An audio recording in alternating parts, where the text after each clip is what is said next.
Alrighty, looks like we are live. Hello, everybody. Welcome to the Dudes of Yore, episode 6. This is our first ever live episode, which is exciting. We're going to be doing some Q&A. We had some community questions come in the other day on a thread. Unfortunately, as you can probably see, Chad Nick is not able to be here with us this time. He's got a very busy holiday season, but hopefully we'll be able to get him back going forwards. And also, the campaign episode that we had planned originally for tonight, we had to reschedule, unfortunately. That will still happen. 100% we're going to do it, just not today. We'll have to find a time to do that here pretty soon. But in the meantime, of course, as always, I'm Jeff, one of the dudes here, joined as well by the other Jeremy. How you doing, man? I'm doing good, brother. The last several weeks have been really rough, honestly.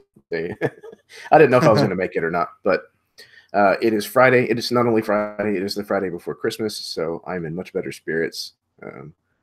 All of my games are finished for the year, so I don't have any of that stress looming over me. So yeah, I'm nice and chill now.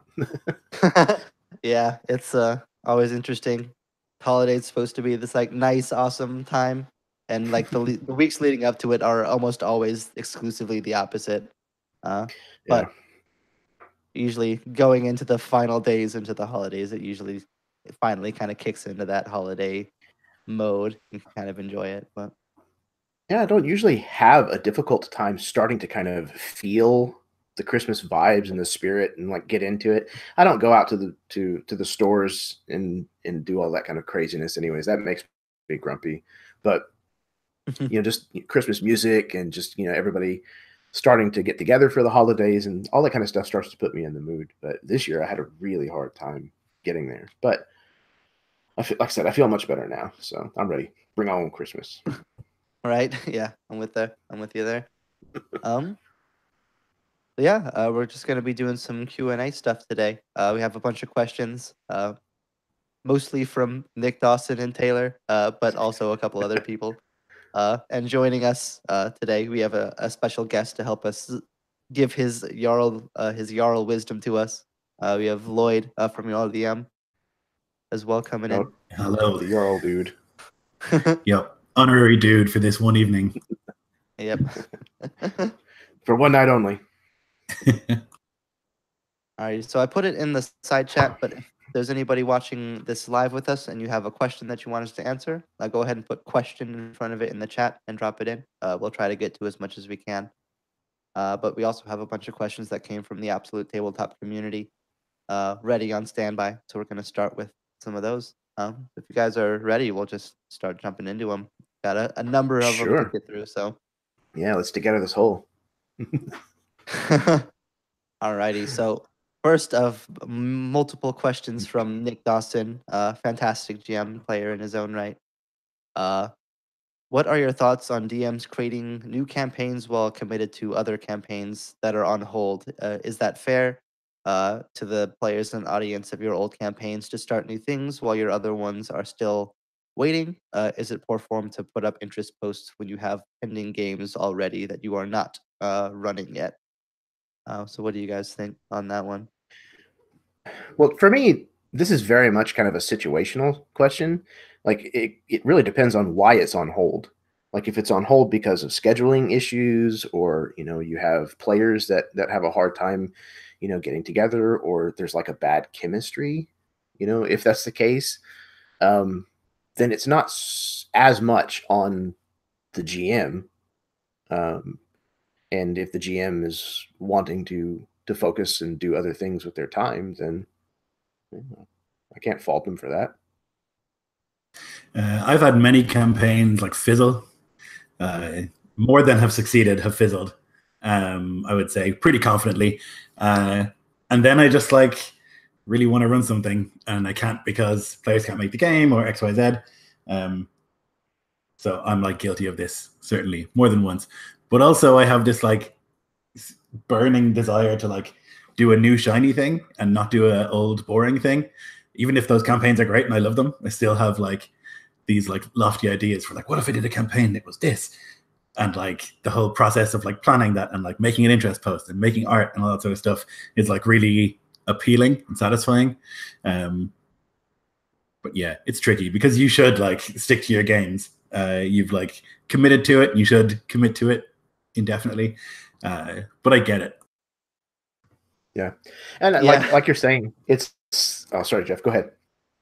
I was just gonna say, like, I'm kind of like of two minds on this one because it's easy to say logically, objectively, yes. If you put together a game and you say I'm going to run this game and you get people who are super excited about it, and then you kind of let that slip, that does suck. Like I've signed up for games that have gone nowhere, and it's definitely disappointing. To, like be excited, you build a character, you maybe even play a session or two. You're like, oh, this is really cool, and then just nothing happens, and then you see interest post, brand new campaign. It's like really, like it's frustrating, but at the same time, this is like me.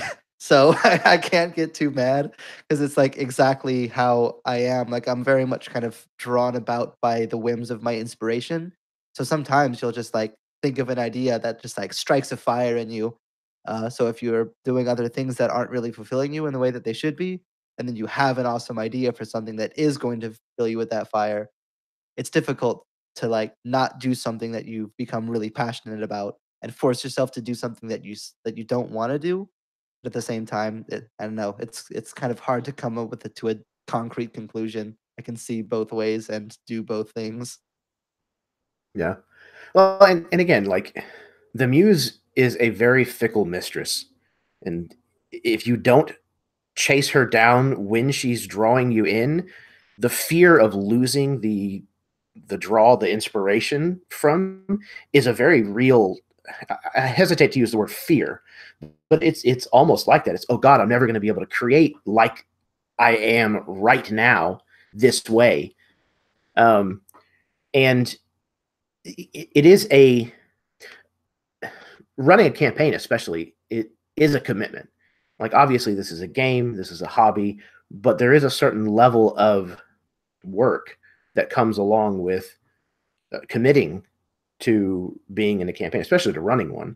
You've got to schedule things. You've got to make sure that everybody can do it on the same time. You've got to try to, set everything up.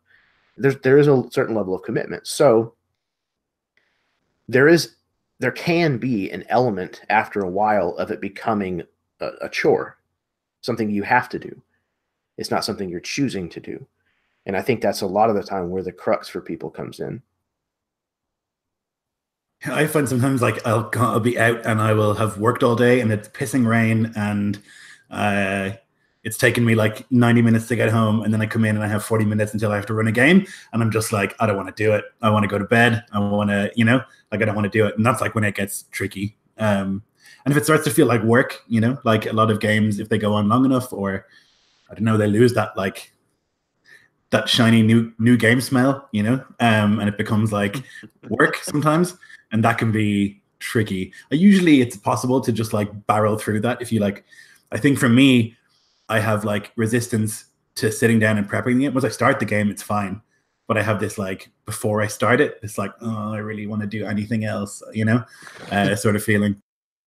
Yeah, that actually kind of takes us in. It's not the next question on the list in order, but it kind of ties in a question that Chex left for us here. Segue in all over that document. Right? Sexy beast. So Chex kind of tying into what we were just talking about. These moments of hype when you're running, you sometimes just don't feel it when the time comes. Mm-hmm. How do you plow through when life is giving you lemons and you have no sugar for lemonade? Kind of when you do have that feeling of like, I don't want to do this today. I'm not in the mood. Mm-hmm. Like, what do you do? Yeah. For me, it's mostly like that Nico is on all of my games, and if I don't run the game, he'll be very angry at me, and I don't want that. And like that, like it can be extrapolated to like other players too. Like I know that if I'm looking forward to a game and I've set aside time for that game, particularly if it's like a Friday or something, and I could be out doing, regular human things, but I'm like at home, then yeah, there's a responsibility to run the game. And even if like you're not feeling it and you're not feeling up to it, you probably still have to do it. I used to be really bad for that. I used to like have a big rep for like canceling games last minute and blah, blah, blah.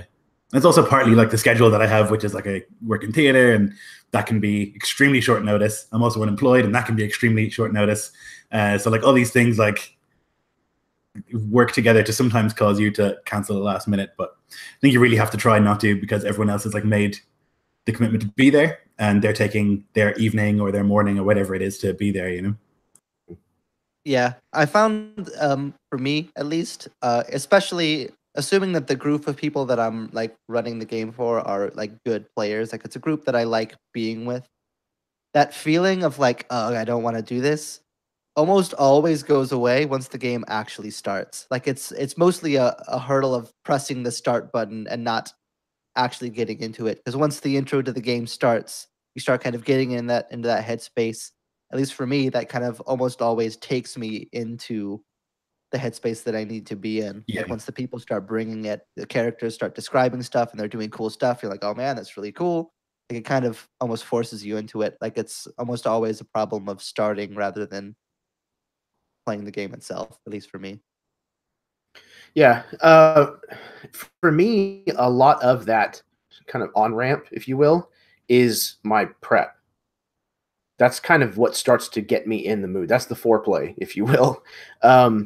I There's a lot of times where I'll put off prep because I sit down at the computer or whatever, and I'm just not feeling it. Or I sit down and I'm like, oh man, I've got so much that I have to do.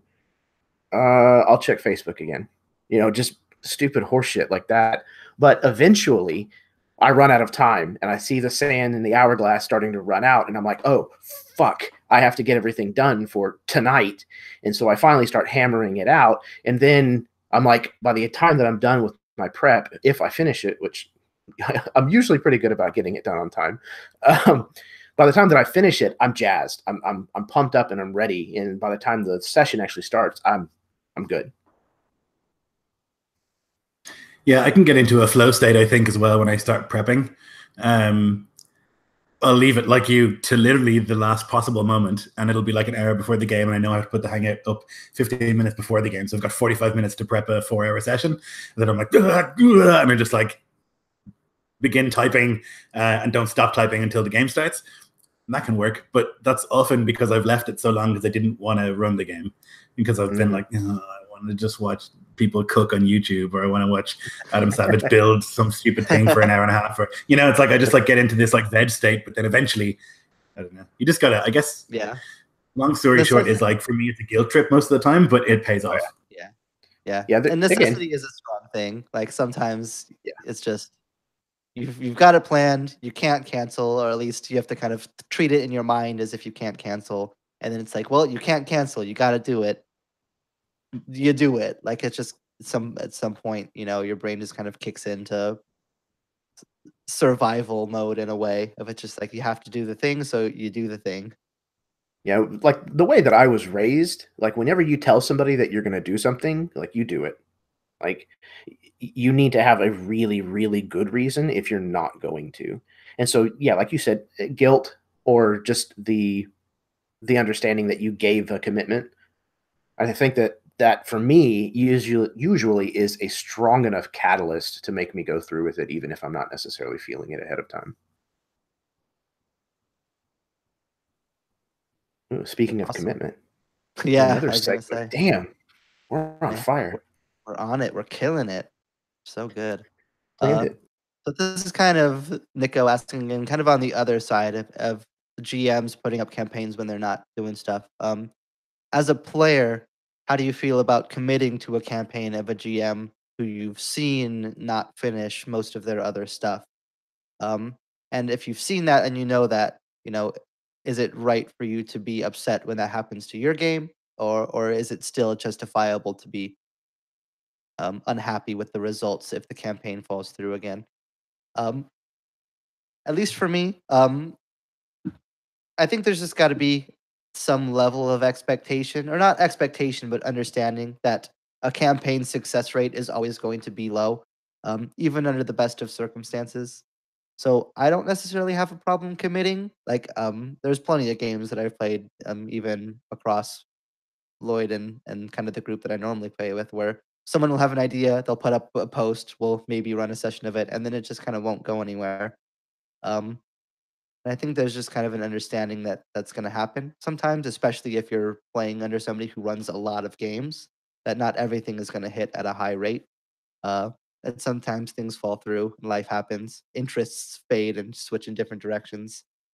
I'm kind of understanding of that kind of stuff because I can be like that a lot, but I totally understand why people would be hesitant to sign up for a game of a GM that kind of does things like that, and why other people might get more upset at it than I do. I mean, I'm flaky. I'm extremely flaky. I'm like that. I will be so into an idea, and then I'll run 2 sessions of it, and I'll realize I'm not really into the idea. Or like I will put up an interest post, and by the time that the game materializes a month later, I have lost interest in the idea. It's something I've often done, unfortunately. So yeah, I get it too. I don't know. Like, I'm one of those GMs, so I hope people don't like not sign up for my games because I cancel them often, or because I don't finish campaigns often. I'm getting better at it. Like, I finished Mir, which I think might be my first ever finished campaign. But yeah, and I feel like Against the Shadow would have been finished like 20 sessions ago, but it just keeps going. And a couple of other games like just continue. But yeah. I don't know if it's like a problem for a player committing to a new campaign if the GM has other games. It's not really, I don't know. Like, that's the GM's problem more than the players, I think. I would have to say that for me, it's definitely something, if it's a known quantity ahead of time for me, it's definitely something that I would take into consideration before signing up for a game. Especially now, my schedule tends to be really, really full. So I have to be a lot choosier with kind of what I want to play in. And I know that sounds like humble bragging or whatever, but it's just true. Like, I have to be more careful with what I sign up for, because otherwise then I end up double booking or just wiped out and I go through burnout. So I have the luxury to be a little more choosy. So like, I have a list of people, just a mental list of people that I haven't had the opportunity to game with before that I really want to. And for whatever reason, our schedules just haven't lined up, or, they live on the other side of the fucking world, or, whatever. And a lot of times I'll give a lot more consideration, a lot more leniency if it's somebody that's kind of on that list for me. But if it's somebody that I hardly know, or there's somebody who, shit posts all the time in the group, and they don't really seem to contribute in like a really meaningful way, and they have a tendency to flake out, then I'm probably not going to sign up for the game. Yeah, that's a fair point, and I think kind of two things that you touched up on are big factors. Like, I'm very fortunate to have a lot of time to do this. Like, my work schedule is very stable and always kind of mornings. So I can play in basically most games that I want to. Like, if a game goes up, I can play in it. Like, my schedule is usually accommodating for that kind of stuff. So it's a lot easier for me to sign up for a campaign that I know has like a 50% chance of falling into oblivion, because worst case scenario, I'll just sign up for another game instead. But for people who have very strict schedules, they can only play in 1 or 2 games, in a month, then I could understand how it would be exceptionally frustrating to find something that excites you and then falls through. And I'm also Yeah. kind of more accepting of it, like with people that I know, like you say. Like, I know if Lloyd runs a campaign that I'm in that falls apart, there's going to be another campaign that he's going to run soon, and I'll probably be in that one instead. So it's kind of this churning cycle of, like, I'm always playing in something anyway. It's like it's never that I've lost out, where some people, they're not quite as fortunate, where if a campaign falls through, that might be the only game that they had planned, and they set aside their one day in 3 weeks that they could ever have free, and then it doesn't happen. So I can kind of see it from a different perspective, how it would be way tougher. It's a time zone luxury too. Like, for you, your evening is prime, like your early evening is prime game time. Yeah, For me, I have that's the, like the golden time zone. Yes, you really do. For me, that's like 2 a.m. For Nico, it's like 8 a.m. on Saturday morning is like the only time that he can play. Like, his Saturday and his Sunday are like the only days that he can play. And so, like, as an example, he's one of those people who has like such a difficult schedule that, like, if he commits to your game, you better run that game or he'll never play with you again. And like, that's fair, because if you have scheduled that and then it doesn't happen, then your game time is gone, for the week or for the month or whatever it is.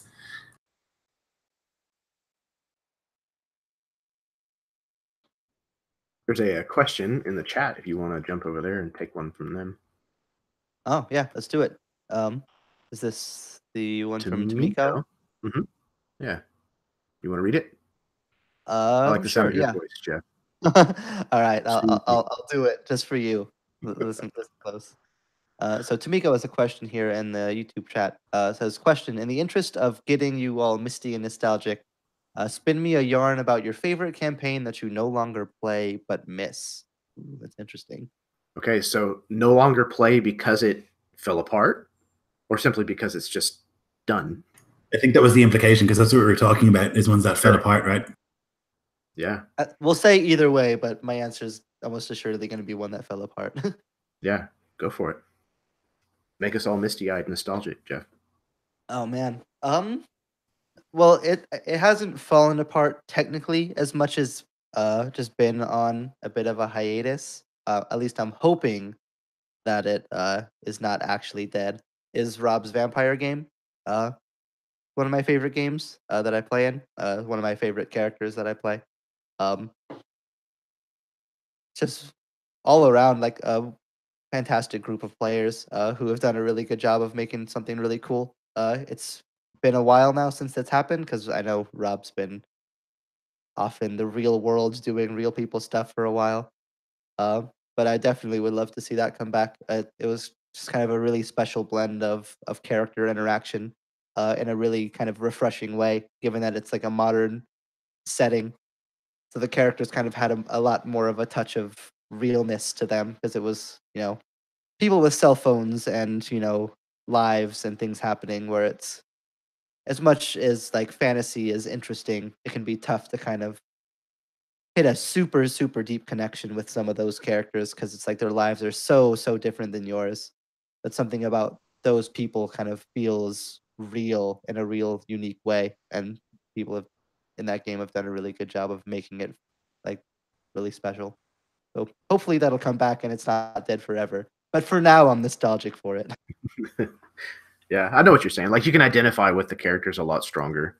You Yep. can have similar issues going on, contemporary like issues. in a lot of ways that character is me. Like there are Right. many personality issues and kind of direction issues that me and him have in common because of that. Jeff Doty is a vampire, everyone. You heard it here first on the Dudes of Yore. Damn it, I wasn't supposed to say it. Go ahead, Lloyd. So for me, the campaign that I wish that I was still running is Jade Horde, because I love that game, and it's gone because Matt had a baby, and that's fine. But I am hoping that will return, hopefully, somewhere down the track. I love that game. And then for ones that we're playing, Nico ran this long Roman Legion game that we were in, and it just kind of fizzled, I guess. It's like no longer been scheduled for a while. And that was, just an incredible game. Really, like, I've never seen war so like awfully. Like, I've never been, like, I really felt like I'm actually in the war, just horrified. It was great. And I hope that'll make a return sometime. We have such sick, twisted Yeah. desires in this hobby. We're like, please punish me, throw me in the trenches and make me suffer. I think that really the only campaign that I've ever been a part of that I can think of that's had to come to a stop, at least a pause, is Jade Horde. And I definitely want to get back to that. It's a character that I really enjoyed playing, especially juxtaposed to the players that we had in that game. And it's just a really fun take on the kind of typical human versus orc setting. Very, very flavorful. And obviously, Lloyd, you do a fantastic job of running it. So I would love to get back to that. Yep, but only if it goes back to the original time that you ran it at first, so I could be in it again too. But that would be the dream if we get the whole gang back together sometime in the future. We just have to bully Matt into taking less time to take care of his tiny baby and more time to play games. Real life stuff, pshaw. Right, children. Come on, why have children when you can have games? That's the stance that I'm taking. You can quote me on that. You are a vampire. You have a dead soul. All right. Speaking of not having a soul, we're getting into some of Nico's grumpier questions here, so strap in for those. So first one here, kind of talking about forums in general, the AbTab and OSG and stuff like that. How there used to be a lot more ratio of interest posts in games to general chatter, and it seems like that number has gone further down in recent years, where there's a lot more conversation and sharing memes or whatever, just whatever, kind of random internet talk, which leaves a lot less room for actual gaming. It's basically asking, why do you think that more people are interested in that sort of thing than games? And is there a way to kind of get it back to a gaming focused and like an actual running and playing game focused thing rather than simply a talking group that very occasionally has games?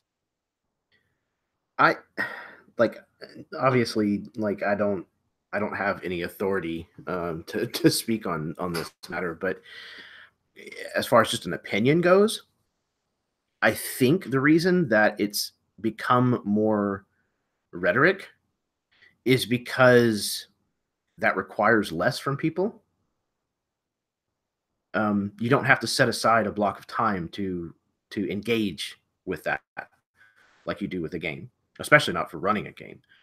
It's a lot easier to post a snarky reply, to find a meme that's that generates a chuckle and post that. So I think that that's an easier, excuse me, an easier level of engagement for most people on the internet, especially. But like, I don't know that there is a lack of gaming going on. I just don't think it's, for me, it's become a lot less people posting interest posts and me replying and getting into games. It's a lot more, I'm talking to somebody else anyways, and they say, hey, I'm going to be running a game next month. Would you be interested in playing? I say, yeah, sure, let's do that. And then there's a chat. So it just happens outside of the group now more often, at least for me. I think there's like a, so you go. Okay, I'll go. I think there's like an old guard of AbTab, of which there are like maybe 30 people who are very active, who run lots of campaigns. And those people, I think, less and less put up interest posts and more just message people, which is what I tend to do now if I have a campaign in mind. Also, I think for me, certainly, I'm way less interested in running one-shots than I used to be. I'm way more inclined to run a campaign, and that means less interest posts in general. Like if I'm running 2 campaigns, that's almost no more time for me to, and I'm playing in 2 campaigns, almost no more time for me to run one-shots or put up more interest posts and stuff like that. And if that's the case for me, then it's probably the case for Jeff and for you and for like several others who would be the people who are running lots of games, There's many thousands of people in that group, and of them, there's like less than 100, I would say, who run games. And of those, like less than 20 who run games regularly, And so that's, it's always been the case, I think, that like there's a huge amount of people, but very few of them actually run games. Yeah, so I think part of it's just kind of a mathematical problem. Like Lloyd just said, there's a very, very small percentage, maybe 1% of the community will interact with the game playing side of it. Maybe 30 to 50 people will play in a game, and out of that, only some people will play in a lot of games.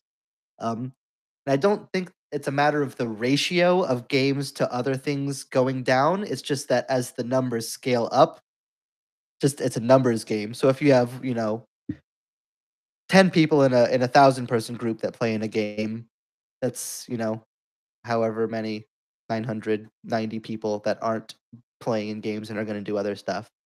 But if you go up to 10,000 people, the percentages are still the same, but the amount of physically numbered people is going to go way up of people who aren't playing in games. So I think we're kind of hitting this point where as AdTab gets bigger and bigger and bigger, there's still kind of a core group of people who are still going to always be playing, but the number of other people who are going to engage in a lot lower effort content, as Jeremy said, is going to be a lot more. Even if the statistics are the same, the hard numbers are not. I think we're kind of seeing that. But one thing that I will kind of disagree with is I don't actually think that we are not in a golden age of gaming. Despite that, like some of the best games that I've ever been a part of have been stuff that are going on lately and now. And sure, maybe that's a smaller, number compared to the amount of other stuff that's happening in AbTab. But like, there's still so many amazing games that are happening all the time. And yeah, it's the same, 20 people or so that are kind of participating in all of these different projects.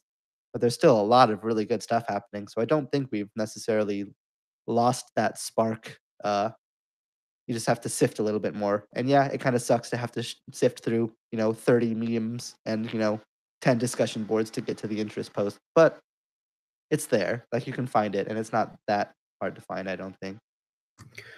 Well, and something that I started doing with my interest posts a while back was to do the interest post hashtag, so that way they're easier to search. Like if you're looking specifically for an interest post, just put it in the search for the group. And like I noticed personally for me, there's a lot more interest when I post something that is a lot more run of the mill, like a D&D campaign will get a lot of attention. But if I run a one-shot that is, set in Dowrenland or is, an expedition engine game or something that's off the beaten path, then sometimes I'll even have a difficult time even filling the game. So it's not that the game interest posts aren't being made. It's just sometimes they're not the right match for what somebody's looking for. Yep, I found that too. Another thing about like posting certain kinds of games, like the kind of games that I post, I have a really specific kind of player in mind, and I almost need to know that people are able to play the kind of game I need them to play. And one of the sort of one of the symptoms, I guess, of not having very, very many games happening is that I am unable to see any of these people in games. So if I don't know you and I'm going to run a 4-hour game, I'm always much more inclined to be like, well, Jeff knows exactly how I want to play his stuff. He's run there many times. Jeremy's an excellent player. Nico is basically the co-author of this setting. Like, why would I not play with those people, And it used to be the case, I think, this is like back in the good old days sort of talk, but when I was first in the OSG, that it was a smaller group, but like everyone played in games all the time. And then if you wanted to play with somebody, you could just like go to YouTube and like watch a game that they ran or played in and be like, okay, well, this guy, has similar sort of style to me, we'll probably get on. And now like I feel bad often because I get lots of interest in my game, but then I'll just pick the same people because I can rely on them that I will run a good game, have a good time, and like not have any issues. I've had people come to Islof games with crossbows and with rapiers, and I've had people come to games with like scythes and stuff, and I'm like, it's just like I don't want it, Yeah, I do think that it kind of becomes an issue where it's, because I'll feel bad because I'll do the same thing where I'll put out an interest post and I'll get 4 excellent players who will post interest in the game, and then 2 people who I've never heard of before who will post interest in the game. And like, as much as I know that I should try to reach out and branch out, try new people out and just give it a shot. Worst case scenario, it's one night, whatever, that's gone. It's difficult to do that sometimes where it's like, well, I know that if I pick these 4 players who are great, the game will be excellent, guaranteed. Or if I pick wildcard people, who knows what happens. And I worry that because I do that and other people do that, that it kind of discourages people who post interest in those games not to do it, because there's this kind of point of like, oh, Lloyd's putting up an interest post. Oh, but Jeff, Nico, and Taylor and them posted interest, so they're gonna get picked. So what's the point? Yeah. So I worry that we've kind of like built these cliques of our own groups, and it reaches a point where we probably shouldn't put up interest posts for those games. We should just reach out to you, to Nico, to Taylor, and them, and be like, hey, I'm gonna run a game. You guys are gonna be in it. Okay, let's do it. Where do you think then we can get public? We like put people into it and then don't pick them, and then you do that over and over and over again, and it kind of reaches this point of like, okay, well, what's the point? If I'm not going to get picked, why put up an interest post? Why post interest in people's games? Do you think there's a responsibility then for people who like run games a lot and who have like, quote unquote, in the community big names to like accept people who they don't know into their games? I'm like, I don't think there is, and I don't do it, so I'm just asking it like to play devil's advocate or whatever, because I'm not going to. I'm going to continue picking the people who I want to play with. But I run 2 campaigns online, and that's like I cut myself off at that point. And my campaigns is where I pick the people that I think are going to maintain the kind of game that I want over an extended period of time. People who are reliable, people who are good players, people who will have good chemistry with one another, and people who I will have good chemistry with. Because I run a very specific kind of game, like Lloyd. Our games are not like one another, but we each have our own style. And I think that for a campaign, especially, at least for me, that's a very big commitment to make with someone that you're uncertain about. For a one shot, I usually have like 2 or 3 people that I'll pick that I know and I'm comfortable with. That way, if things start to sink, I know that I can probably help you call on them to kind of help get it out of the hole. And then I try to pick 1 or 2 people that I've either never gamed with or that I haven't very frequently to kind of try to introduce myself to new players. And I have found a lot of really, really excellent people that way that I love gaming with. So I think it's important to kind of inject that fresh blood every once in a while. But the opportunity is there to get burned by it as well. And it has happened to me. Yeah, it's happened to me too. I've definitely had a couple games where I've picked somebody. I'm like, you know what? I'm gonna reach out. I'm gonna break out of the same couple people that I pick. I'm gonna pick someone new, and then you do, and then they like totally chuckle fuck your game up. They bring some ridiculous concept that doesn't make any sense that like blows the whole thing up, and it's easy for that to kind of discourage. Um, it hurts me too that I don't run the kind of campaigns that you guys run. I mostly run one shots. So like it's hard for me to use one shots to branch out because it's kind of my one thing that I do run. So it's like in the same way that you guys don't want to run a campaign that's gonna have bad players. Like if I run my one shot for the month or whatever, I don't want it to suck. Yeah, that's fair. So Very fair. All right. Alrighty. So on to salty number question 2 from Nico. This time with even more salt. What's your stance on gimmicky, pun-laden games? If a game is predicated on tongue-in-cheek or seasonal gimmicks to gain interest, is that inherently bad, or am I just a Grinch? To be honest, Nico, you know I love you, but you are a Grinch. I'm just gonna say it's it. A pretty Grinchy thing. Like, I'll admit there are games like that where I'll see like some ridiculous title or some weird like gimmicky concept, and maybe I'll groan. But at the same time, like I think it's unfair to say that it's like pandering or gimmicky, like just because it's not for you. Like there are lots of things that I wouldn't want to necessarily be a part of. That it's not my sort of game, but that doesn't mean that it's not something that they're genuinely passionate about. Like if you want to run a Santa game in December or a Halloween game in October, like it's unfair, I think, to say that they're doing it as a gimmick or as a pandering move to gain extra interest when it could just as easily be something that they are genuinely interested in doing. So I think there's kind of a live and let live policy that I try to have with that kind of stuff, where it's like, am I going to play in their like comedy Christmas Santa game? Probably not, unless it like really catches me in the right mood. But also, I don't see any reason to like be like super elitist about it. Like just because I don't want to run that sort of game, doesn't mean that they don't genuinely care about it and that it won't be good in the way that they want it to be good. Like the way that we want it to be good is not the way that they want it to be good. And those differences are fine. You don't have to like it, but I think to say that it's bad inherently, I think is reaching too far.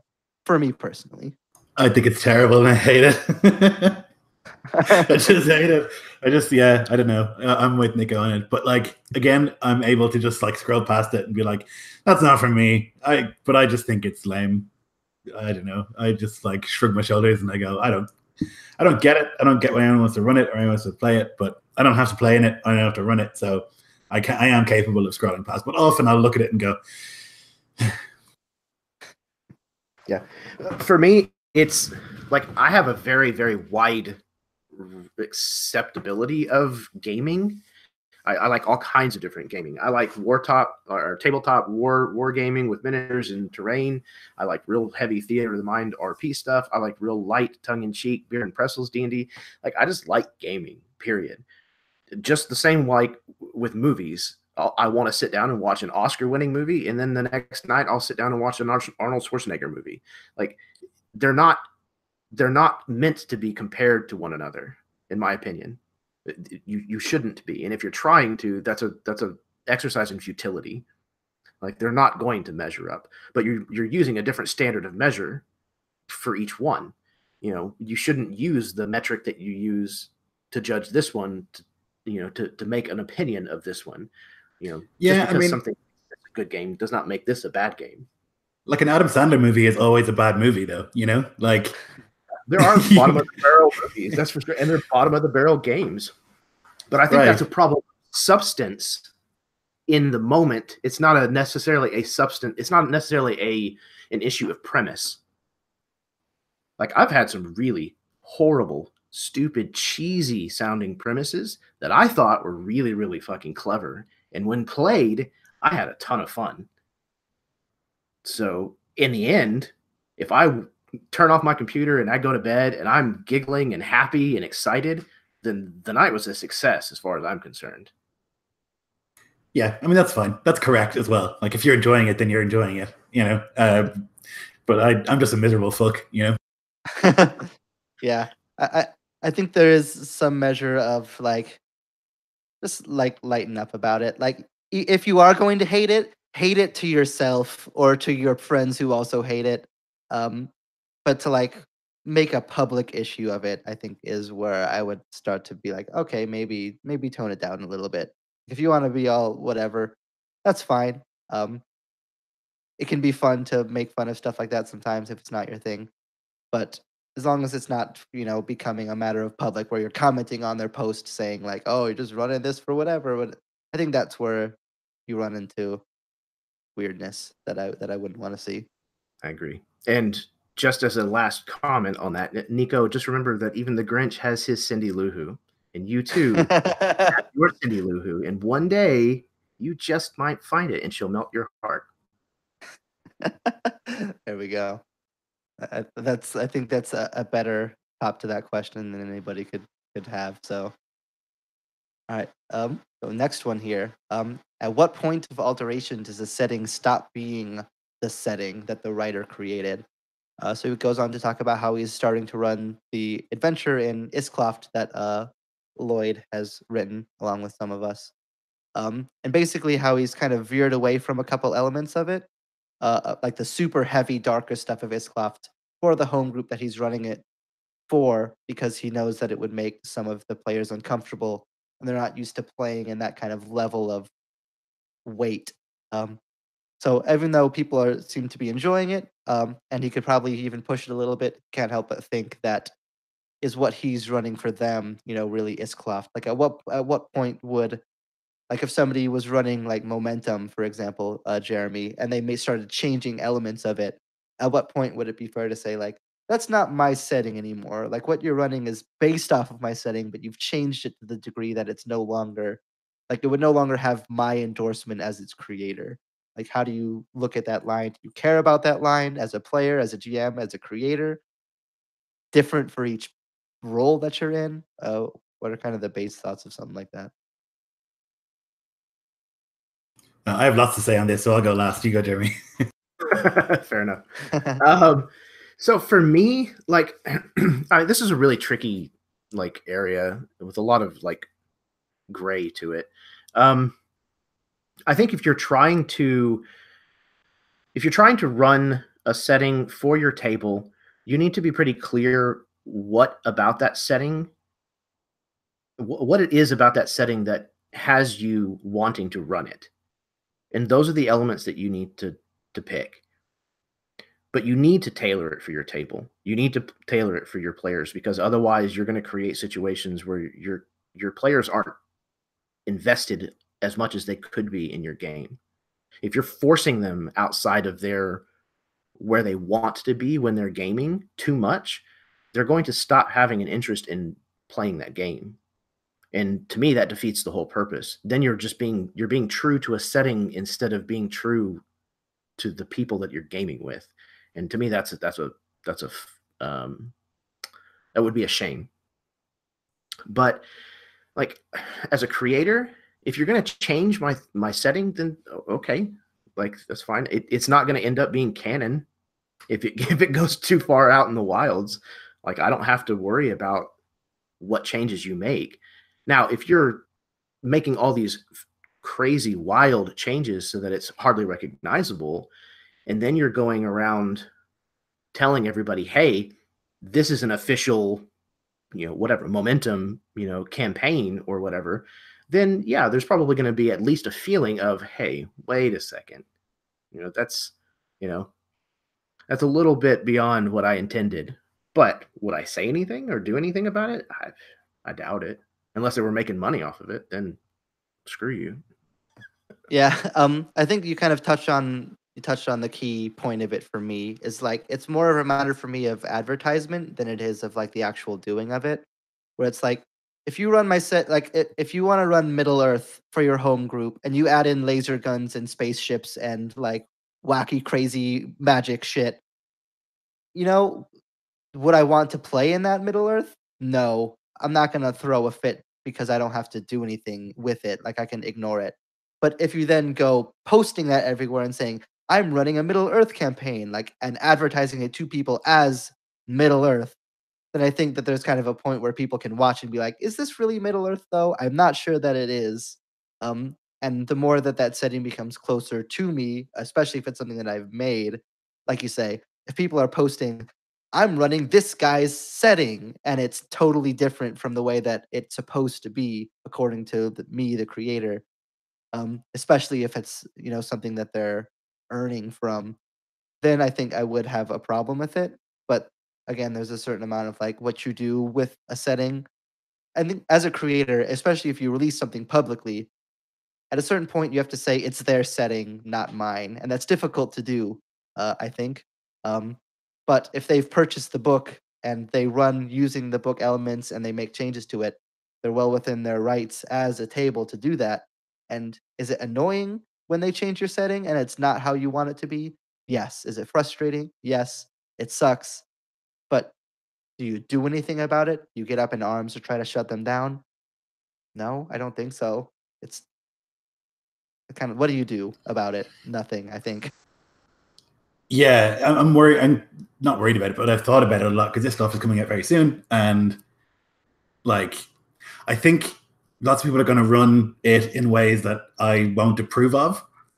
I'm not going to like give out to them, but if it was like a thing where like fucking encounter roleplay, somebody who has like lots and lots of followers, or somebody really really big on YouTube or something like that, Dawnforge Cast, somebody really really big decided to run Iscloft, and then they ran it with hurdy-gurdy and like horned helmets, and they're all drinking mead and whatever else it is. That's not my setting. It's not what I made, and they're advertising it as this is Iscloft. It's like, it's not. And then what do you do? Like, do you like, I don't know, is it okay to just be like, hey, can you not really, right? That's like the thing I've been thinking about. Like, for me, it's like, what makes a setting? You ask that question, and like, if you strip back so many elements or change so many elements that it's no longer recognizably that setting. Like, if you run Iscloft and it's like a short rest is 5 minutes, and there's no brutal injuries and whatever, XYZ, high magic, crazy, like laser guns, whatever. It's not Iscloft anymore. It's no longer the setting that you set out for it to be. I guess at that stage I shrug. I think if it's worse for me if it's close but wrong. Like, if that makes any sense. Because if you go so far from it, then it's no longer like, I don't really feel like they're messing with it. But if it's close but still very, very wrong, or like not how I envision it, then I'm like, oh. Yeah, but it's just my elitism, It's just like my elitism and my like feigned ownership of it, because once like, and it's totally correct, like once you put it out into the world, then it's gone. It's no longer yours, really. Yeah. So kind of tying off of that, Karen posted a question in the chat. If you want to run a game in someone else's setting and you want to be able to advertise it as that setting, should you run your game idea and concept by the creator of the game first to make sure that it suits? Would I? Yes, probably. If it's somebody that I knew, like I asked Lloyd a lot about Iskloft when I decided that I wanted to run Iskloft. And if I ran a game in Jeremy's setting, I would ask him about it first. If it's a published setting, somebody that I've never met and is like publicly available, if you can, should you? Probably, yeah. If anything, just to help yourself get an idea of it. Should you be obligated to? I don't think so. As much as I would want somebody to ask me, I don't think that the overarching rule should be yes, you should. If you can, I think it's good just to help yourself with it and to give them a hint that you're checking their setting out. Even just for that, like it's nice to know that people are interested in your setting, want to run it, and want to run it well. That's a fantastic feeling when you get that. But as far as like an ethical quandary, should you? I don't think it's that important. But tell people that you want to run their setting just for the fact that it's nice. I think it's a question of scale. So I would not ask Mike Merles, can I run this Dungeons & Dragons game? You know, but if it was a really, really small RPG, you know, like really small, brand new, something like that, then I might, if I can contact the person and be like, hey, I want to do this with your game. Is that cool? But again, only if I know them or if I'm like 1 degree of separation away from them, I think, you know. Beyond that, it becomes kind of weird, I think, for somebody to be like, hey, I'm going to run your game. I'm going to do this weird stuff with it. Is that cool with you? Like, if it's published, then I don't think you have to.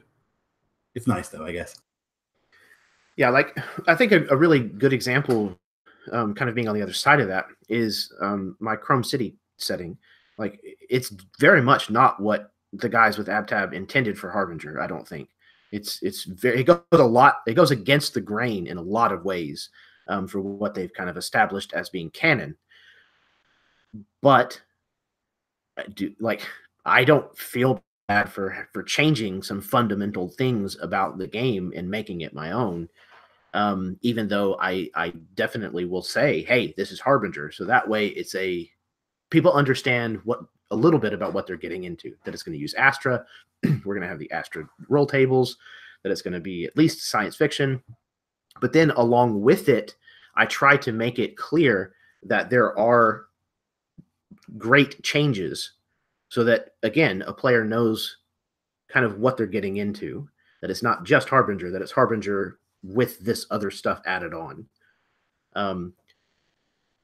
So I don't know. You know what it is for me is if somebody takes a setting that I've made and they do something good with it, I am fine with it. And it's like, so like, there's no meaning to that. But like, if they take something and do something cool with it, I'm like, rad, great. But if they take it and do something I don't like, then I don't like it. And that's literally as clear and as that's it. That's the only thing I care about. It's like, if you take Iskloft and do something rad with it, I'm gonna be like, great, cool. It's like totally biased on my opinion, you know. I'm going to run Iskloft with laser swords and dinosaurs. No, I'm kidding. I will not. That sounds like a horrible idea. All right, cool. So easier question here. Again from Nico. Why is the spear so bad in 5e? Why are the mechanics of like the most popular and most used weapon in history so bad? I agree. I forget to say it most of the time, but in my 5e games, a spear is a d8.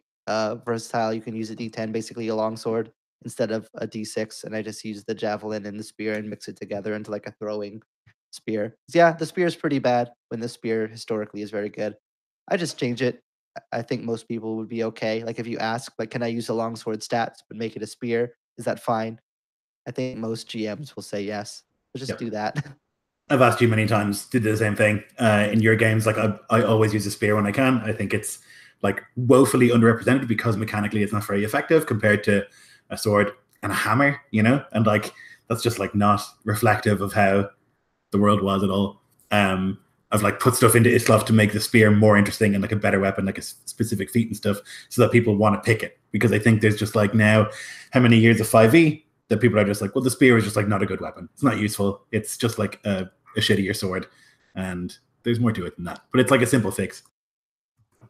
Yeah, for me, it's one of those cases where the game mechanics are they fail at representing real life, and they went too far in the other direction of trying to balance it out as far as like the mechanics of the game goes. So yeah, it's one of those things where if it's an issue, then just change it. Like, you're not bound by the rules that are written in the book. And if anybody tells you that you are, and that's a problem for you, then get up and leave the table, because that's absurd. Like, do what you're comfortable with, as long as everybody at the table is like, okay, yeah, that makes good sense. Move on. Yep. I think that one's a nice, easy, short one. To counteract Nico's essay in the next question. So I'm going to paraphrase this because it's quite extensive. Basically, he's asking, is it okay for... So basically, sometimes players will come up with awesome ideas. They'll bypass your awesome encounters. They'll avoid combat by doing smart stuff, and there won't be a fight. And sometimes that'll lead to sessions that don't have fights because they've kind of outsmarted your plan to have a fight in that session. Is that okay? Do you prefer that? Do you not? And in the future, because some people will kind of want there to be combat in a combat game like 5e. You know, if I make a barbarian who has no intelligence, no wisdom, but has a 20 strength, and I've built him to bash people in the face, and he's good at that, you know, and there's never a fight because we keep doing this. Like, what do you do as a GM in that situation? Do you force fights to happen, even if they would have outsmarted you? Do you just let it slide? So for me, it's mostly... the only time I think this matters is if the party is split of opinion. If everybody is okay with coming up with other solutions, then no, you don't need to fight. Like, if they're happy to outsmart the combat and avoid fighting and come up with other solutions, and you're happy doing that, then there's no problem. And if they're happy forcing fights and you're happy forcing fights, then there's no problem. I think where the issues come in is if players want different things out of the game. And I think that's kind of its own issue that has to be addressed at that core. You know, if two people made barbarians and fighters and they want to kill people, and two people made, you know, scheming politicians who want to work the other angles, then managing that party is going to be very difficult. So I think you kind of have to figure out from the start which way that you're going to go with it, and make sure people are aware when they're constructing their characters, both mechanically and narratively, how that things like that are going to be handled or might be handled. Because expectation, I think, is a huge key. For me, it's like the best part of any game is if I can circumvent an encounter.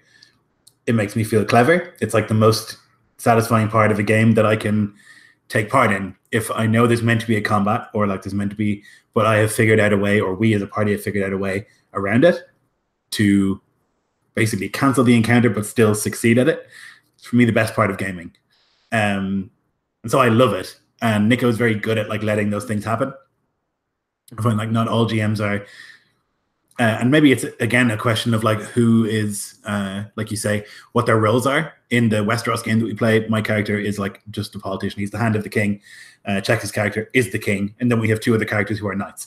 And like there's a huge disparity between like what we do, and so like my character is very inclined to like avoid all sorts of combat at any cost, basically, and sit in a castle and give commands. And those other two characters want to be in there slashing and killing and like rolling their whatever 4 attacks per round, or you know. So I guess it's a question of like, what do you call that? Social contract. When you start the game, you know, like what is the game about? Is there going to be frequent combat? Okay, cool. Then we make people who are good at combat. Is there not? Okay, then we make politicians. But the issue often that I find with games is that it changes as the game continues. Particularly the games that I run and other people run tend towards empire building. So as the game continues, you gain not only like levels, but you also gain like political power, and you gain followers, and you gain like a town that you control. So by the end, you don't need to be in fights. And if you're playing in a setting like Isloft or Westeros or somewhere that's very dangerous, you don't want to be in fights, you know? Yeah, There's a thing that I throw out every once in a while, and most of the time it gets eye rolls, but I call it the cope. It's a commonality of players' expectations. It's something that I try to set up in a session 0 and before the first session of a game happens. And for me, it's indispensable because that helps me dial in exactly what the party, the group of players is really wanting out of the campaign. And that tells me immediately, hey, they're really bloodthirsty. They really want to see, a lot of combat. That's going to mean I'm going to put a lot of combat in the game. But if what they're after is political intrigue and a lot of sneaking around and, backstabbing and things of that, then there's very much going to be a shift in the way that I approach running the game. And I think part of the issue with the question comes down to a matter of, as a GM, it's kind of your job to make sure that you are making the rotation of hitting the buttons for everybody. Like that's what your job of a DM is to do. If you have a mixed group of characters that have a diverse skill set, you need to be finding opportunities to test all of those. So if you have somebody in the party who is a combat machine, then yes, absolutely. It is your job as a DM to make certain that there are combats. Just as much as if somebody's a rogue, it is your job to make sure that there are scenes where they get to sneak around and stab people in the back and pick locks. It's not a matter of, not having combat because combat is, the brutish way to handle things. It's about fulfilling their character's niche and giving them a moment in the spotlight. Yeah, absolutely. I think it can get tricky, though, when you have a hierarchy in the party. So, and that's like the games that I almost always run and Nico almost always runs, is that like someone's in charge of the party. Because then that person's making decisions. I think I actually asked this in the thread about how you do it. It's kind of a perfect segue into one of your own questions. Kind of two of your questions combined. Kind of dealing with hierarchy, with some people being, in charge over the others. Is that good? Is that bad? So on. And also, you asked a question about like players who have different goals in games.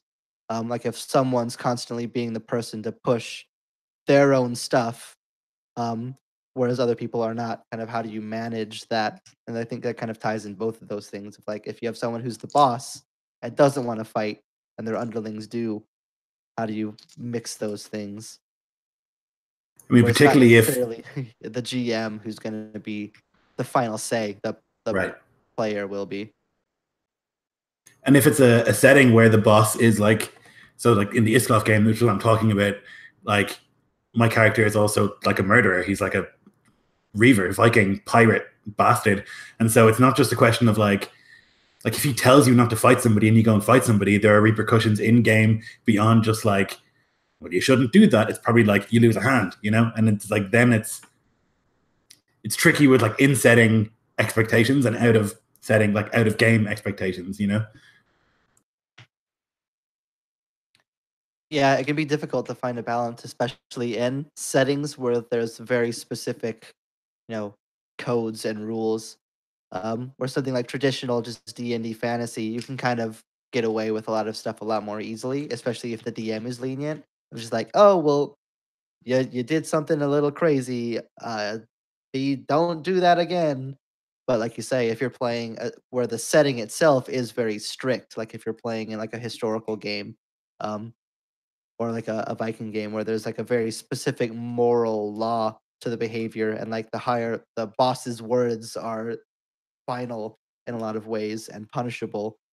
Like how do you blend that line between what the characters need to do in the world to make sense of everything versus the demands of the table and the players who are involved? Like sometimes those things can clash. Like how do you juggle those two things? So for me personally, I don't tend to like a party makeup where there is a hierarchy involved, just because it can work, but I have also seen it blow up, and I've seen it blow up bad. where the wrong person ends up in that position of hierarchy, and it ruins the fun of the table for everybody, because they not only abuse their power like in character, it becomes a meta thing. They start abusing their power at the table and dominating that way, and that's an awful situation for a table to find itself in my opinion. So I tend to not do that kind of thing. If I'm going to have somebody in charge, they're usually an NPC. They go with the party, and when it comes to situations where they need to talk and dialogue, I'll run that. If it comes to combat and they're involved, then somebody else is making the rolls for all of that. So to me, that's a simpler break. It's an easier way to handle it. But it can work. As far as like somebody who is dominating in like the spotlight and not sharing, that's kind of one of your jobs as a DM, is to say, okay, hey, hold on. You had something you wanted to say. What was it that you wanted to say? And if it's a situation of their character being the leader in game, then you simply take them out of the equation. You were kidnapped. You're not there. Be quiet. Or you're unconscious, or you're dying. They have to solve this instead of you. I think one of the issues, challenges. You go, Jeff. I was going to say one of the challenges I think is not necessarily with like the leader getting too much into their role as the command, but the subservient players ceding too much. Like they kind of have this burden of not irresponsibility, but a lack of responsibility to act, because the decision will always fall down to the boss. So I think it's easy to kind of train yourself in, if you're not the leader, be like, oh well, a big decision needs to be made. Who's going to make that decision? The boss is going to make that decision. So, and then you kind of put yourself into the situation where you build yourself like a character of silence, and then suddenly you're not participating in the game. Like you've built your own prison in some ways, which I think is something that we've seen in a couple of these hierarchy games. It drives me crazy because I'm often the leader, because I'm the kind of person who will do that. And I love playing those characters. I love political machinations. I love making decisions, and I love getting shit done in games. It's like the thing that I adore. It's figuring out a plan and like following it. But I'm always asking for input from the other players. But I found recently, maybe it's because it's traditionally been me who like is in that role, that when I do ask, there's nothing. There's just like no response, even though I'm like, character name, what do you think of this situation? And there's just like shrug, or there's like nothing in response. And then I'm like, well, is it just a one-player game? I don't know. Yeah, I think you have to kind of keep a balance where even if one person's in charge, like other people still need to be incentivized to make decisions, or at the very least contribute heavily advice to the decision-making process. Like if one person ends up being ultimately and solely responsible, then it's easy for that person to have so much spotlight, but also have no reason for other people to take it, because it falls so much onto their own shoulders what happens. So I think even if you are going to have a power structure, which I think, like Jeremy said, with the right people can work and it can be amazing. Like you can have some really interesting interactions with hierarchy structures, but you have to make sure that the leader doesn't get too much, but also that the other people don't fall too low and defer so much responsibility to whoever's in charge that they end up sitting out most of the game willingly. Like even if you call on them, like Lloyd said, they'll be like, "Oh, well, that's not my job. That's the boss's job." And it's like you have to make sure that there's still a level of contribution that's happening from everybody, even if it's not their call. They still need to have power to make decisions.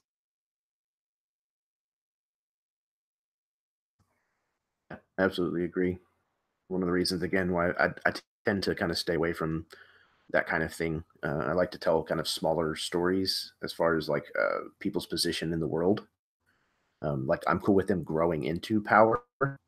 And it's not that there aren't interesting stories that happen amongst people of power. Like obviously, Game of Thrones is a prime example of a very riveting story that's happening between people of all kinds of different ranks and class. But it gets to be too sticky of a situation too easily, I think.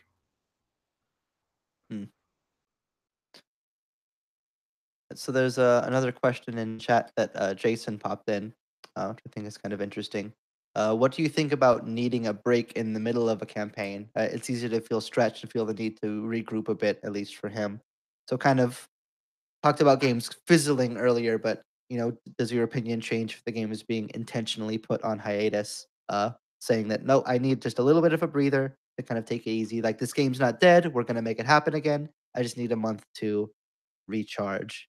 Is that something that you guys are okay with? Um, I think for me, the answer is obviously like an easy yes. There's a lot that can happen in real life and with gaming, stress, burnout, things like that, as well as just, you know, getting busy in the real world.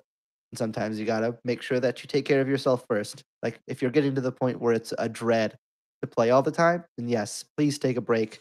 Your mental health and your enjoyability of gaming and life is more important than commitment to a singular game. Like even if it sucks and you feel guilty, like you got to make sure you're okay at the end of the line. Um, there's always going to be time for more games. There's not going to be time if you destroy yourself.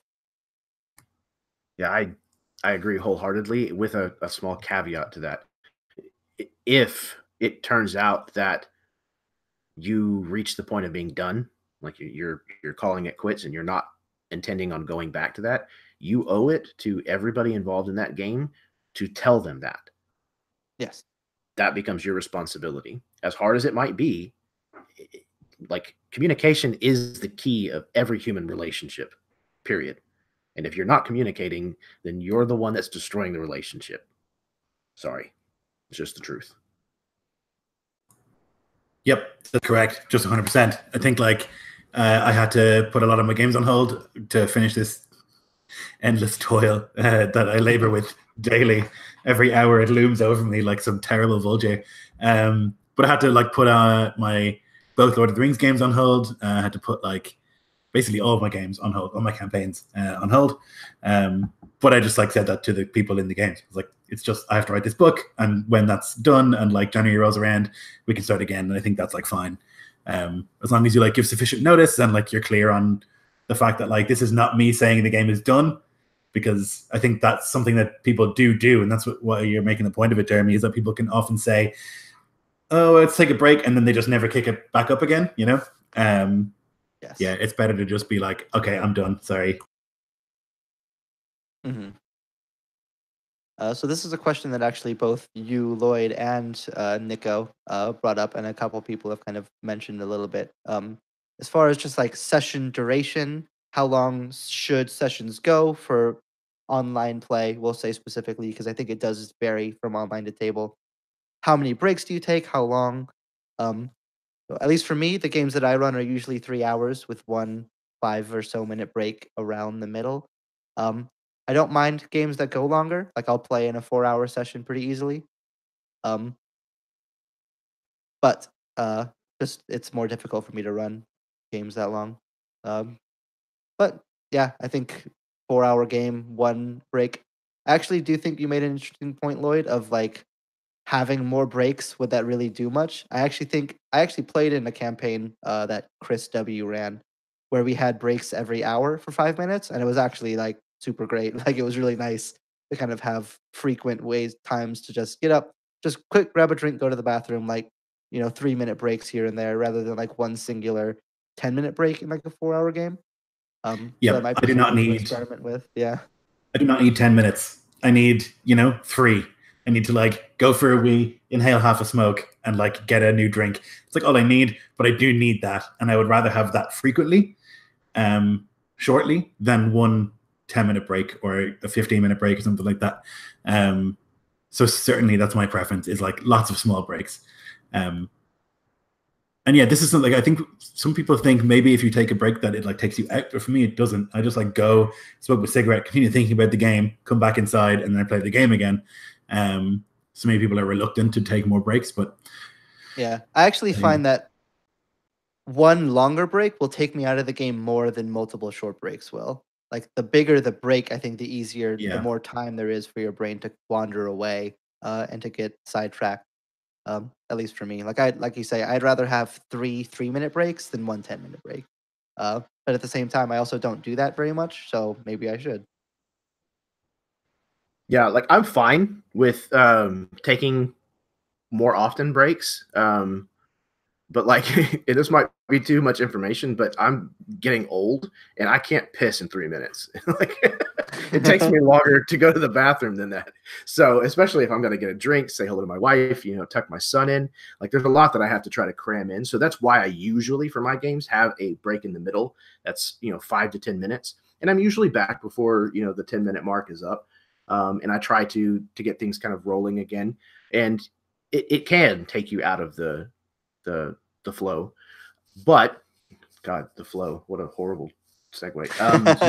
One of the things though is that like when I take a break, I'm literally the only person up in my house because it's always like 4 a.m. So like all I do is like walk like 7 feet in that direction out the back door and have a smoke and then come back in. It's not like I have to like interact with anyone at all. So maybe that's one of the differences, Yeah. So I think there's several different ways to skin a cat. It's whatever works for you in your game. Yeah. I will say for me, if an online session goes more than 4 hours, up to maybe 4.5 if the game's super killing it, I can do 4.5. More than that, it really starts to drag. Like even if I'm enjoying the game, like a 5-hour online session is really difficult. And like even more than that is like basically, I'm gonna run out of steam at that point as far as like the overall session. The Game of Thrones game that we play in is frequently 6 hours. But we only play once a month. And I'm fine with it most of the time. But we would take way more than one break in that game. We would take like frequent breaks and stuff.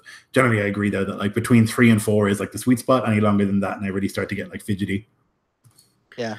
Yeah, like I come from a long like history of playing like really long sessions. Like we started our current home group about 18 years ago, and we play every week on Saturdays, and we used to get started about 4 o'clock and play till about 2 a.m. So I mean, it's a long slog of a session. So coming to online playing after that, 4 hours is a very short, condensed session for me. But I can absolutely agree that playing online is an entirely different kind of creature. I can't get up and walk around the table the way that I can at a home game, stretch my legs. My ass starts to fall asleep and I'm starting to watch the clock a lot, closer. Or, there's only so many comfortable positions that I can sit in this chair and still make sure that I'm in frame. Things like that. So it certainly is better to try to keep it around 3 or 4 hours for me. There's also like a looming time issue for me when it gets to like an hour after this. This is like we're coming to the point like usually where I would just be like, okay, it's like too late to continue. And if it gets to 6 in the morning where I am, that's like running into like stare your people who live in your house in the eye and they're like, what the fuck are you doing? Go to bed, territory. And like, that's no good. I don't want to have that. Like it's usually that's the issue for me more is that like it's so late by the time that I finish. But it's also the case often that it's like it's so late that it's no longer like even like if I'm not finished by like 2 a.m, then it's already gone into like stupid o'clock territory. So it's like much of a muchness. Mm-hmm. All right, so we had a question, kind of a combined question from a couple people, Nico and Taylor specifically, asking about organizational tools.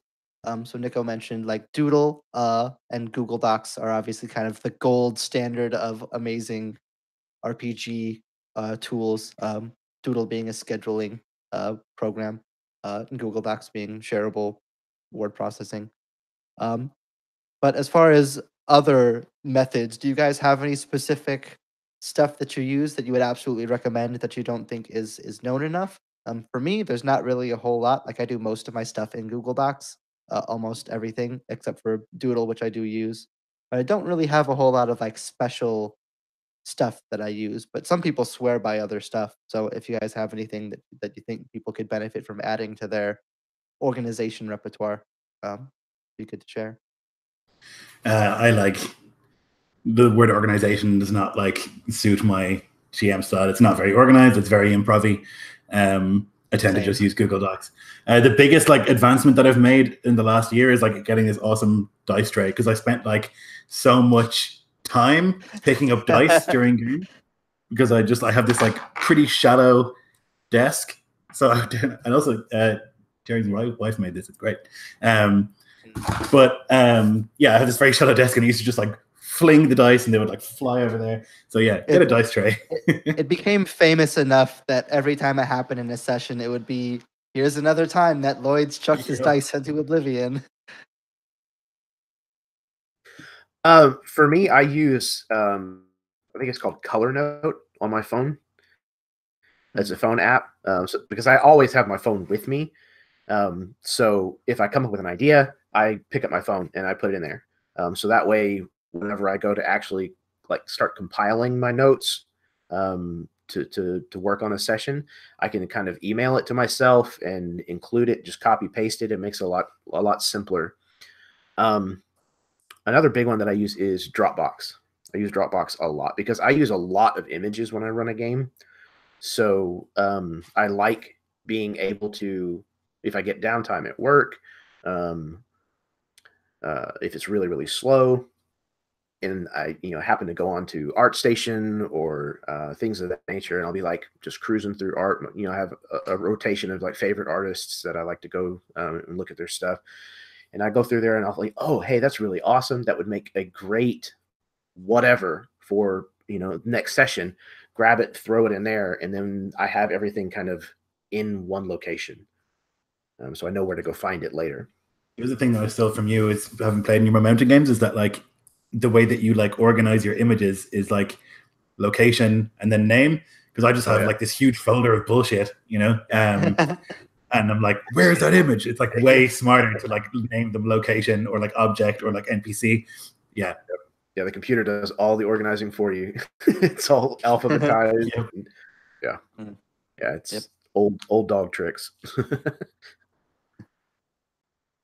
All right, so we've covered most of the stuff here. So some of the questions, in case I forgot to mention it earlier on, some of the questions that are like specifically about building campaigns, managing campaigns, we're gonna save for the actual episode with Matt that will still happen. So if you asked a question and we didn't cover it and it's about campaigns, we are gonna cover it, just not right now. There is one more here from Taylor though that I think would be kind of an interesting one, probably to leave off on. We are coming up a little bit, already over an hour. What are things that can happen in the background to give a world more depth and movement? Things that the PCs aren't directly involved in. She mentions thinking like the twist at the end of Jade Gavel trilogy. I'll confess that I am not aware of what that was. The twist, the campaign, obviously, I know about, but I did not see the ending to it. So I'll let you guys start off, and I'll kind of add. So making the world feel more alive, having it feel like a place rather than just as a vehicle for the player characters. For me, the background stuff is really important to making a setting feel alive at all. There has to always be stuff happening. Otherwise, you're playing Skyrim, where you get to a village and then all of a sudden everything happens. Things should always be happening, and there should always be, for me, always like I have a clock in my mind of like the things that are happening in other parts of Isklof, which is most of what I run, but also like Middle Earth, like what's happening where and what stage of readiness all that stuff is at. And the players might hear rumors of that, and that's enough, I think, to make the setting feel alive, Yeah, and I think that the example that I guess it was Taylor actually listed with her question. I know, Jeff, you don't know exactly what it is, but basically having scenes that are asides where the characters aren't involved. They're thousands and thousands of miles away, but it's at least somewhat tied to something that they are involved in. It's not a completely disjointed scene. So, it impacts an NPC that they've met, or it has to do with something that they know is going to happen to them soon. But it's completely okay, just like it is in a movie, to take a scene and cut away from the characters and narrate that for your players, because your players, while they are the creators of the story alongside of you, they are also your audience. You can't lose sight of that as the GM, because yes, it is their story, but also your portion of the story needs to be provided to them as a narrative. And so giving them scenes that they can't impact is kind of your way of guaranteeing that certain things are going to happen a certain way, and that they have to deal with the fallout or the ramifications of it some point down the road. So I think it's a very powerful tool to use. And it's something that honestly I don't see a lot of DMs use very often at all. It's something that Rob is really good at from Performance Check. He does a lot of, he's a very narrative GM. He does a lot of like scene setting, and he'll have like discussions happening where we can't see them and stuff. I think it's useful, but it has to be carefully rationed, because what you don't want is 15 minutes of the GM talking to themselves. Yeah. You know, like that's really dangerous. But yeah, I think it is a useful device for sure. And it's probably why a lot of people avoid it, honestly, because talking to yourself as a DM is a really weird thing whenever you have several characters in a scene.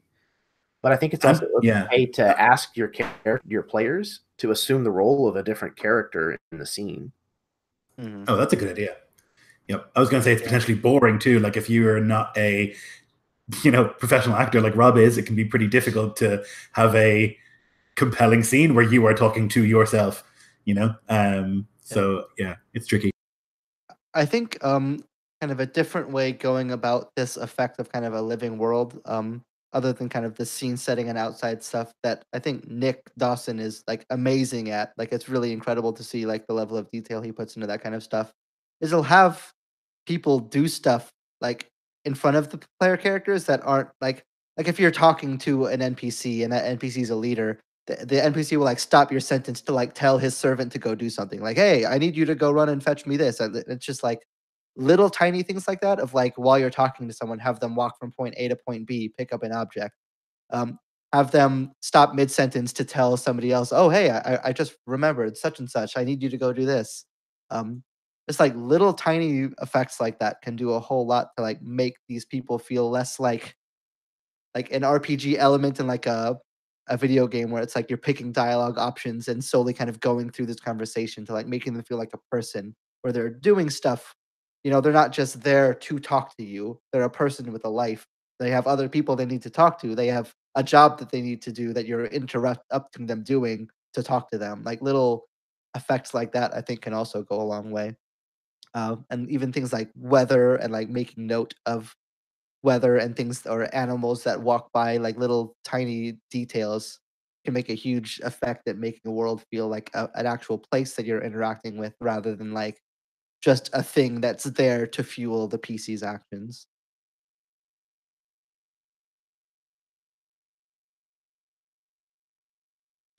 Fantastic.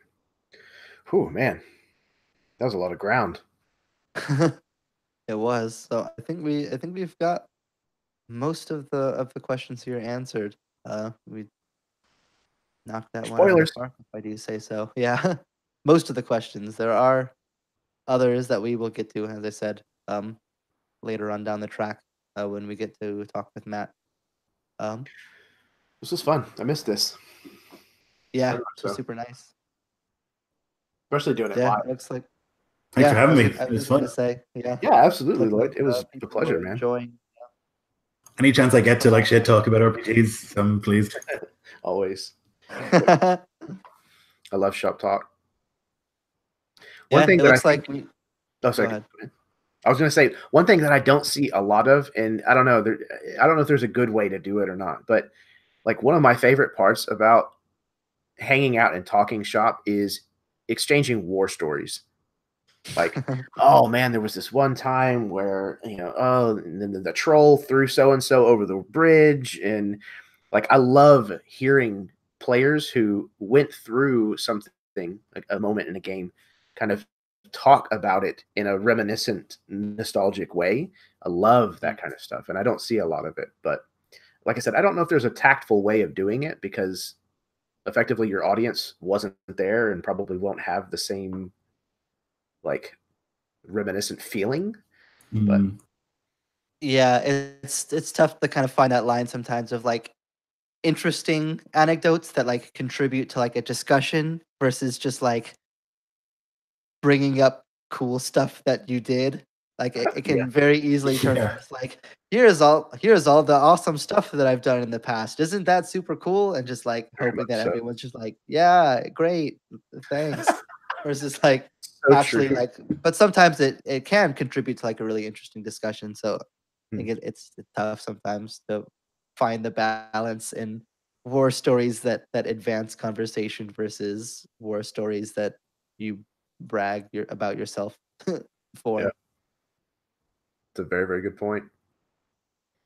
Yeah, it was definitely an interesting change to do this live. A lot of people in the chat hanging out with us, so thank you guys so much for being here. It was really cool to see people Absolutely. talking to each other and interacting. I think that this sort of format, I don't know if it'll be all the time every episode, but we should definitely look at doing more live stuff like this. Jeremy, Yeah. I think that'd be really cool. I'd super be down. I know Chad would be. Yeah, for sure. Hopefully he can get his work stuff sorted out so he can be back in here when we do this next. Yes. Uh-huh. Do it, Chadley. Do it up. Tell them But you yeah, have priorities. I think Chadley, it's great. I've never heard that before. I'm calling that all the time. That's sticking. Yep. yep, it's great. All right. Well, unless there's any burning final thoughts that need to get out, I think we've pretty much covered most of what we needed to. But we do have a tradition here for the Dudes of Yore episodes. Even live, we're still going to do it, where our sign off is not scripted. It's always improvised. Someone says something that they think of on the spot, and we put people on the spot. So Lloyd's going to sign us off with whatever he thinks of as his snazzy one-liner sign off. He's gonna give to us right now. Go for it. This is the Dudes of Yore. Thanks for watching, and keep your nuts in one place. There you go. That's the end of the show.